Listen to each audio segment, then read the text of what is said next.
there, this is Jonica, your independent Pamper chef consultant. Welcome to my kitchen. One of my favorite flavor combinations is peaches and whipped cream. I made this whipped cream up the other day with my whipped cream maker, and I decided I'm gonna have myself some peaches and cream. And guess what I am going to use for the first time? The Stone Fruit Wedger.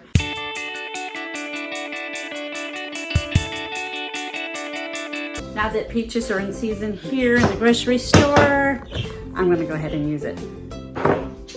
Are you ready? Let's do this. I have a one-shot deal. Place it right on the bottom piece.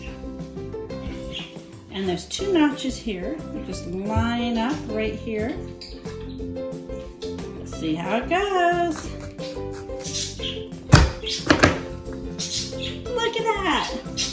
That is so cool. And now I've got all of these slices. Look at these beautiful slices. Beautiful peach slices.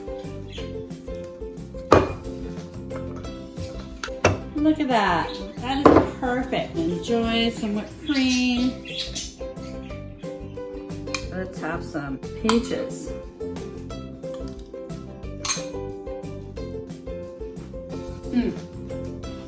This is really good. Such a good combination. I really didn't need a snack, but I just wanted to show you the Stone Fruit Wedger. So there you have it. Get yourself the Stone Fruit Wedger, especially if you're doing a peach cobbler or a peach pie, anything with peaches or plums or nectarines. Stone Fruit Wedger right there. Find my shopping link in the comments, or if you're watching this from a party at the moment, please use your post ordering link to get yourself the Stone Fruit Wedger. Thank you so much for watching.